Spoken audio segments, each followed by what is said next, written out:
అనేక రకాల విద్యతోటి చక్కగా సన్మాన కార్యక్రమం ఇప్పుడు మన గోపాలకృష్ణ గారు మామయ్య గారు అండి అత్తయ్య గారు వీళ్ళిద్దరూ కూడా చక్కగా మంచి దృశ్యాలతోటి దండతోటి గోపాలకృష్ణ గారిని సన్మానం చేస్తున్నారు.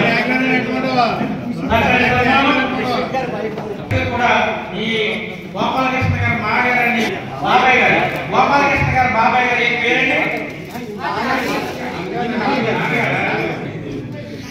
మాతృదేవోత పితృదేవ అన్నారు. వాళ్ళ నాన్నగారి చేత పొందుతున్నారంటే చాలా గొప్పది. తండ్రి చేత సన్మానం చేసుకున్నారంటే మరి ఎంతో గొప్ప పని చేస్తేనే కానీ జరగదండి. మన గోపాలకృష్ణ గారికి ఈరోజు జరిగిందండి.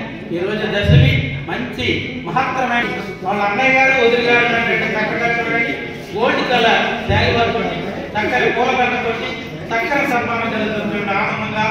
మరి అందరూ కూడా జిల్లా తెలుగుదేశం ఉపాధ్యక్షులు రాజమండ్రి జిల్లా తెలుగుదేశం ఉపాధ్యక్షులు అయిపోయారు జానకి రామయ్య గారు చక్కగా మన గోపాలకృష్ణ గారిని చక్కగా లైట్ కలర్ శాలువాతో అలాగే ఆయన గుర్తు తెలుగుదేశం గుర్తు ఆ శాలువాతో చక్కగా సన్మానం చేస్తున్నారు. ఆయన మన జానకి రామయ్య గారికి ప్రత్యేకించి ధన్యవాదాలు తెలియజేస్తున్నాం.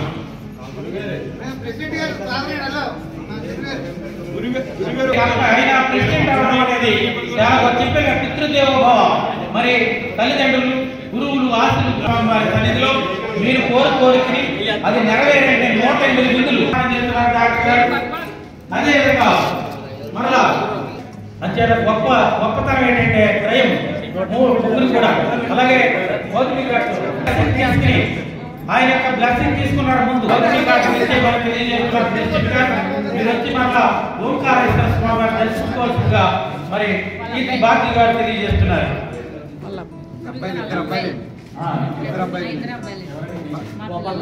గోపాలకృష్ణ గారు అబ్బాయిలందరూ కూడా చక్కగా బొకేతోటి వాళ్ళ నాన్నగారికి అమ్మగారికి సన్మానం చేయడానికి వచ్చారు. వాళ్ళ నాన్నగారికి బొకేతో సన్మానం చేస్తున్నారు. చక్కగా మరి పాద నమస్కారం చేయాలి. అబ్బాయి మీరు పాద నమస్కారం చేయండి. తల్లిదండ్రులకు పాద నమస్కారం చేసుకుంటే మంచిది. ఉదయం లేదండి ఎవరైనా సరే మీ నాన్నగారికి అమ్మగారికి నమస్కారం చేసి తీరాలి. అది చాలా మహత్తరమైన భాగ్యమని పూర్వజన సుకృతి ఉండాలి చేసుకోవాలంటే. మరి చనిపోతే ఫోటోకు దండం పెట్టుకోండి. ఎక్కడైనా విదేశాల్లో ఉంటే మనసులో తెలుసుకోవాలి. ఆ తర్వాత మీ కార్యక్రమాలు నిర్వహించుకోవాలి. మహత్తరమైన భాగ్యం అది.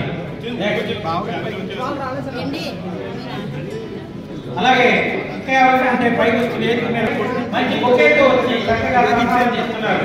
వాళ్ళ అక్కయ్య బాగా అండి బొకేతోటి దండలతోటి మరి సెక్రటరీ గారు అనేటువంటి గోపాలకృష్ణ గారికి సన్మానం చేస్తున్నారు.